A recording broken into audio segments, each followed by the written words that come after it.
Hello students, this is Hardik sir, and in this video we will resume our part 2 of standard 7 lesson 6 towns, traders and craftspersons. As we all know that we have seen part 1 up to the taxes, and now we are going to resume with the title traders big and small. Means it just wants to inform you that there were two kinds of traders, and also such particular group of traders had their own associations. They formed their own associations which we have already seen with the sixth standard also, जिसे guild के नाम से जाना जाता था. सो हम ये सभी चीज़ें ऑलरेडी देख चुके हैं. यहाँ आपको मिडीवल इंडिया के बारे में गिल्ड में क्या था वो जानकारी मिलेगी, यानी ऐसे कौन से एसोसिएशन थे, जैसा हमने एंशियंट पीरियड में सिक्स्थ स्टैंडर्ड में ऑलरेडी देखा हुआ है. तो that was about ancient, and in this standard we will be studying about the medieval period. So there were many kinds of traders, जिसमें आप देख सकते हैं बंजारास थे, जो हम आने वाले चैप्टर 7 में पढ़ने वाले हैं. इसके अलावा कुछ ऐसे सेवरल ट्रेडर्स जो use to trade with horses, they also formed their associations, जिसके कोई हेडमैन रहेंगे, and he would means that particular group of headman, there can be more than one person also as a head, and only they will negotiate on their behalf with the warriors who bought horses. It can be of anyone's horse, but it will be negotiated only by the head, only by the headman. So since traders had to pass through many kingdoms and forests, they usually traveled in caravans and formed guilds.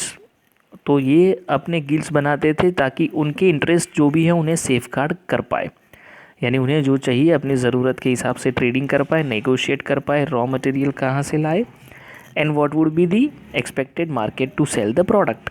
तो ये सभी चीज़ों को ध्यान में रखने के लिए वो अपना एक एसोसिएशन बनाते थे जिसे गिल्ड कहा जाता था. जैसा आप यहाँ देख सकते हैं कि उस वक्त साउथ इंडिया में मिडीवल पीरियड के दौरान देयर वर मैनी गिल्ड्स. जैसा आप देख सकते हैं यहाँ पे हाईलाइटेड हिस्सा दिखेगा कि from the 8th century onwards जो दो मोस्ट फेमस गिल्ड्स थी वो ये दो थी, Manigramam and Nanadeshi. It can be an important question for 1 mark कि इन दो मोस्ट फेमस गिल्ड्स के नाम बताए from 8th century onwards. And these guilds traded extensively with both within the peninsula and the south east Asia and China. तो इसीलिए most famous है, आप समझ सकते हैं, साउथ ईस्ट एशिया और चाइना तक ये गिल्ड्स ट्रेडिंग करते थे. दूसरी भी ऐसी कुछ कम्युनिटीज़ थी जो इसी तरह से ट्रेडिंग ग्रुप्स के साथ हमारे देश में जुड़ी हुई थी, विच यू कैन सी यहाँ पे दिख रहा है आपको नाम की सेटियर्स और Marwari Oswal. So they also were like such a principal trading groups of the country. तो वो भी ऐसे ही ट्रेडिंग ग्रुप्स में काफ़ी इन्वॉल्व थे. सो गुजराती ट्रेडर्स, यहाँ आपको दो नाम दिखने मिलेंगे यहाँ पे, as you will find that Hindu Banias and Muslim Bohras. तो ये जो दो हिस्से आपको बता रहा हूँ मैं, ये पर्सनल कोई नेम नहीं है, but about the communities it is.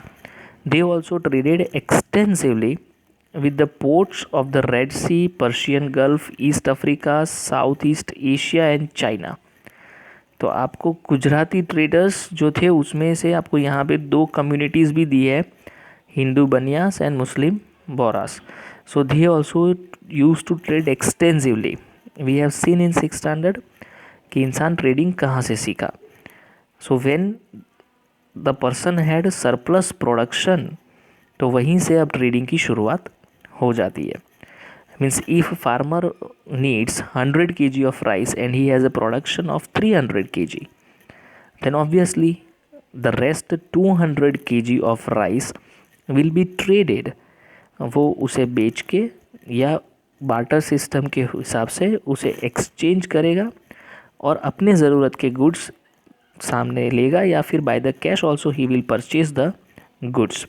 तो यहीं से ट्रेडिंग का जन्म हो चुका था, वो एंशियंट पीरियड में ही हो चुका था, यानी we have seen in 6th standard. और ये जो ट्रेडर्स थे वो क्या बेचते थे, तो आप यहाँ देख सकते हैं, दे सोल्ड टेक्सटाइल्स यानी कपड़ा वगैरह, and spices in this ports and in exchange, और उसके सामने बदले में दूसरी चीज़ें खरीदते थे. जैसे आप देख सकते हैं gold and ivory from Africa, and spices, tin, Chinese blue pottery and silver from Southeast Asia and China. और ऐसी जगहों से ये सामने ऐसे सामान खरीदते भी थे ताकि उन्हें वापस वो अपने देश में आके बेच पाएंगे। So the towns on the west coast, तो अगर हम बात करें, were the home to Arab, Persian, Chinese, Jewish and Syrian Christian traders. तो ये जो वेस्ट कोस्ट पे टाउन थे, यहाँ ये सभी के घर, यानी कि ये अब उनका होम हो चुका था। And Indian spices and cloth sold in the Red Sea ports were purchased by Italian traders. तो यानी कि यूरोपियन कंट्रीज़ तक इनका मार्केट था।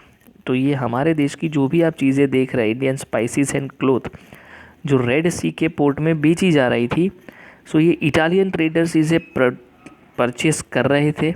और धीरे धीरे वो कहाँ पहुँचता था, तो it use to reach European markets, और वहाँ उन्हें काफ़ी हाई प्रॉफिट मिलता था। So this Italian traders who were trading Indian goods in different European markets, they were definitely gaining the high profit, और उन्हें काफ़ी बड़ा पैसा यहाँ मिलता था मुनाफे के तौर पे। सो यहाँ आप देख सकते हैं कि spices grown in tropical climates. तो ऐसे कौन से स्पाइसेस ट्रॉपिकल क्लाइमेट में ग्रो होते हैं, तो आप हाईलाइटेड हिस्सा देख सकते हैं, paper, cinnamon, nutmeg, dried ginger वगैरह। तो ये जो सभी स्पाइसेस थे, that became an important part of the European cooking, and cotton cloth was very attractive। तो यानी यूरोपियन मार्केट तक हमारी चीज़ों की लोगों को आदत बन चुकी थी, और यूरोपियन मार्केट्स में हमारी चीज़ें, इंडियन स्पाइसेस एंड क्लोथ, जो काफ़ी महंगे दामों पे बिकते भी थे। और इसी वजह से ये European traders, they ultimately came to India.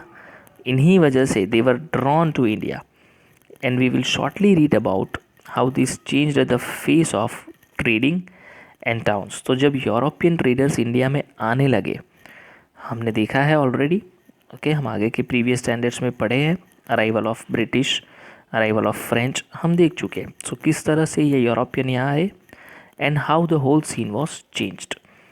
सो यहाँ Kabul is just for a case study, आप उसे रीड कर लीजिएगा। यहाँ ज़्यादा इंपॉर्टेंट चीज़ें जो है, जिसमें आप देख सकते हैं कि ट्रेड इन हॉर्सेस जो प्राइमरीली वहाँ पे होता था ऑन दिस रूट, यानी ये सिल्क रूट पे होने वाली बहुत बड़ी चीज़ थी। और इसके लिए यहाँ पे एक और भी चीज़ देख सकते हैं कि यहाँ it is given that a diamond merchant estimated that the horse trade at Kabul amounted to ₹30,000 annually, and which was a huge sum. यानी ₹30,000 we are discussing about the medieval India, not the modern. आज जिस 30,000 की हम बात कर रहे हैं वो नहीं है, ये 30,000 मिडीवल इंडिया के है।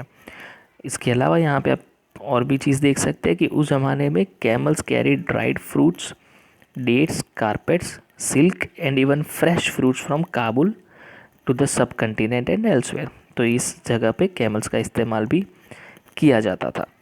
Next let us move ahead, you will find about the crafts in towns.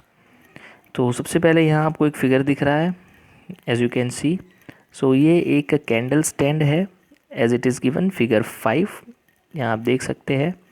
सो ये candle stand that belongs to 17th century, जो बना हुआ है with brass, with black overlay. ये है बना हुआ ब्रास का, और उसके ऊपर एक ब्लैक ओवरले किया गया है।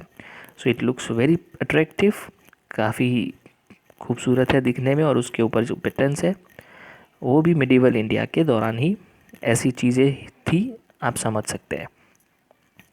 सो with the crafts in towns अगर हम बात करें तो we have the crafts people of Bidar, और ये बिदरी से जानी गई चीज़ें, यानी यहाँ पे जो भी चीज़ें बनने लगी, वॉट एवर वॉज फ्रेम्ड, बराबर है, जो भी चीज़ें बनाई गई, it became so famous, they were so famed, कि उन्हीं की बनाई हुई चीज़ों को बिदरी से जाने जाना लगा। As you can see the Panchals and the Vishwakarma community, जो आप यहाँ देख सकते हैं। इनके अलावा goldsmith, bronze smith, blacksmith, mason, carpenters, ये सभी का भी काफ़ी इम्पोर्टेंस था for building the temples. They were also essential people. You can be asked in the exam that who were the important people or who were essential people for building of the temples, then you must answer with all these communities कि ये सब अपना अपना बहुत अहम role play करते थे अपनी कलाकृति बना के, and because of that only इनका इम्पोर्टेंस था। So they also played an important role in the construction of palaces. So palace के लिए भी अलग अलग तरह के लोगों की जो ज़रूरतें हैं, so that was also mainly fulfilled by these people. Big buildings, tanks and reservoirs भी बनाने में काफ़ी फ़ायदेमंद थे. Similarly weavers such as the Saliyar, तो दिस इज़ द कम्युनिटी.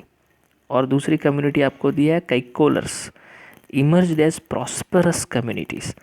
तो ये जो वीवर्स थे, कौन सी कम्युनिटी है? दो, सालियार्स या फिर उन्हें कैकोलर्स के नाम से जाना जाता था, जो काफ़ी प्रॉस्परस हुए, means they became very rich.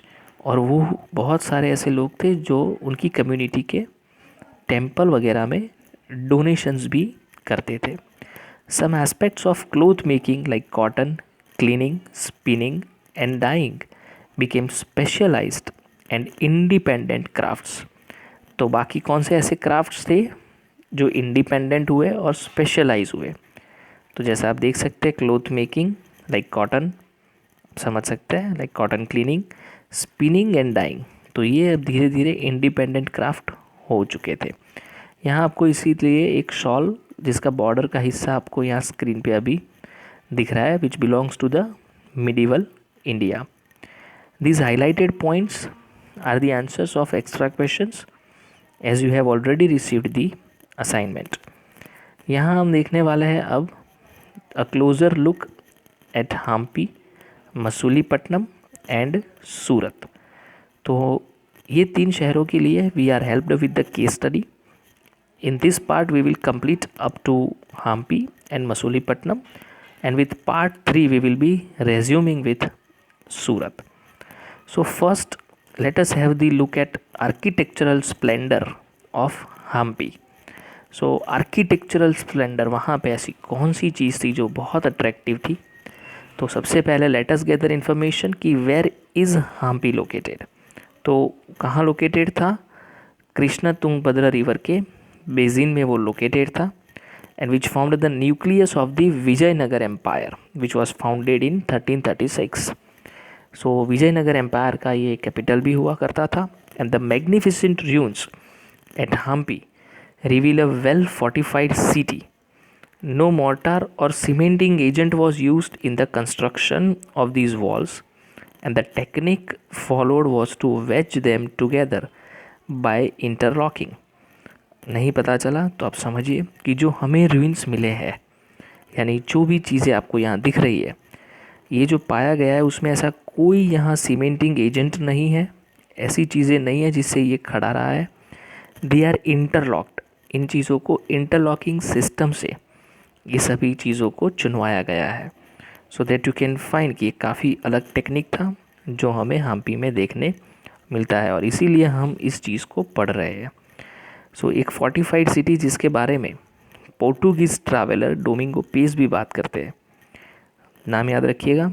Who was Domingo Pace? तो he was a Portuguese traveler. So this is very important question क्योंकि ऐसे बहुत सारे फॉरेन ट्रैवलर्स हम देखने वाले हैं. अब यहाँ पे क्या था, तो जो उन्होंने डिस्क्राइब किया है उनके रिटर्न रिकॉर्ड्स में, तो एट द एंट्रेंस क्या दिखा उन्होंने? Of the gate where those pass who come from Goa. So जो गोवा से आते हैं और वहाँ पे पहुँचते हैं, क्या देखते हैं? This king has made within it a very strong city fortified with walls and towers. तो this king has made, तो यहाँ के जो राजा थे उन्होंने बहुत बढ़िया strong city fortified with walls and towers ऐसा बनवाया है. and these walls are not like those of other cities. देखिए ये दूसरे शहरों के जैसी नहीं है, but are made of very strong masonry such as would be found in few other parts. And inside very beautiful rows of building made after their manner with flat roofs. तो यहाँ फ्लैट रूफ के साथ बनाए गई ऐसी buildings वगैरह है, और जैसा आपको बताया गया कि स्ट्रॉन्ग मैसनरी सच एज, जो बहुत कम जगहों पे पाया जाएगा, जो इंटरलॉकिंग टेक्निक यूज़ किया गया है. सो यहाँ एक आपको चीज़ हाईलाइट करके जो दिया है, this is also an important point. So Anantraj Sagar tank जो एक डैम बिल्ड किया गया था मालदेवी रिवर के ऊपर, जिसका आप समझ सकते हैं 1.37 किलोमीटर इतना लंबा एक डैम जो बनाया गया था, ओके, जिसके बारे में आपको बाद में क्वेश्चन में भी पता चल ही जाएगा। So the architecture of Hampi was distinctive, और यहाँ जो आर्किटेक्चर था वो काफ़ी अलग था। The buildings in the royal complex had splendid arches, domes and pillared halls with niches for holding sculptures. तो काफ़ी भव्य आर्किटेक्चर यहाँ पे देखने मिला है हम्पी में, दैट्स वाई हमारी केस स्टडी में भी है। वेल प्लान्ड ऑर्कार्ड्स यहाँ पे पाए गए हैं, प्लेजर गार्डन्स भी यहाँ पे है। तो हर चीज़ यहाँ पे बहुत अच्छी तरह से तराशी गई है। In its head in the 15th और 16th सेंचुरी से अगर हम बात करें तो Hampi bustled with commercial and cultural activities, यानी इन सभी एक्टिविटीज़ का वो बहुत बड़ा संगम था। ये चीज़ यहाँ पे उभर के आती थी सामने। जैसे आप देख सकते हैं Muslim merchant, cities and agents of European traders जैसे कि Portuguese, they thronged the markets of Hampi. Throng means a crowd. तो यहाँ ये सब आते थे ट्रेडिंग करने के लिए। यहाँ आपको जो ये पिक्चर दिख रहा है विच यू कैन फाइंड, ये फिगर है आपका फिगर 7, जो है स्टोन चैरियट, जो विट्ठल टेम्पल हम्पी में पाया जाता है। चैरियट यानी रथ, जो आपको अभी दिख रहा है आपकी स्क्रीन के ऊपर। So temples were the hub of cultural activities and devadasis. तो कौन थी ये देवदासिस?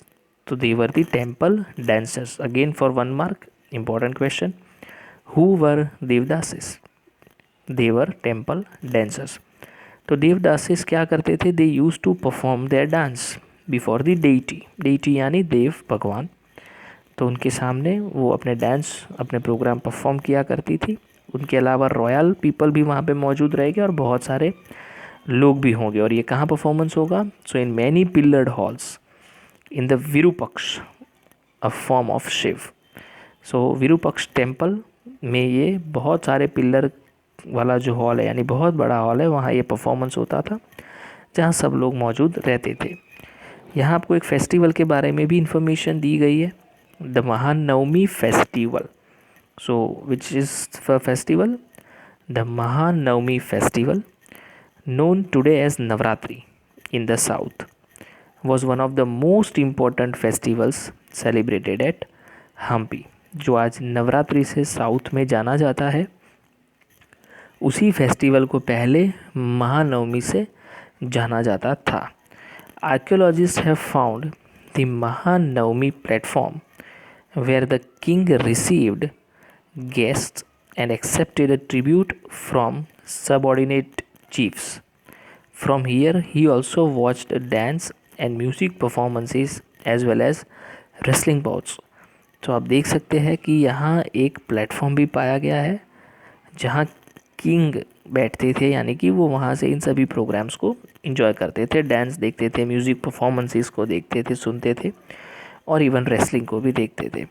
So Hampi fell into ruin following the defeat of Vijayanagar in 1565। So by Deccan Sultans, ultimately Hampi को डिफ़ीट कर दिया गया, मीन्स विजयनगर को डिफ़ीट कर दिया गया, और उसी वजह से अब धीरे धीरे हम्पी डिक्लाइन होने लगा। एंड द रूलर्स, यहाँ डेक्कनी सुल्तान्स में कौन कौन थे? तो डेक्कनी सुल्तान में the rulers of Golconda, Bijapur, Ahmednagar, Berar and Bidar. तो ये सभी रूलर्स ने ही मिलके ultimately we can say Vijayanagar को डिफ़ीट कर दिया था। So I am sorry to say कि Masulipatnam also we will be continuing with part 3। So gateway of Surat से हम कंटिन्यू करेंगे, गेटवे टू सूरत से, और फिर हम आगे बढ़ जाएंगे Masulipatnam, that is also for a case study. और उसके बाद हमारा एक लास्ट पॉइंट जो रहता है that is new towns and traders. After that we will sum up with the lesson. Thank you so much. Till then, keep learning, keep reading.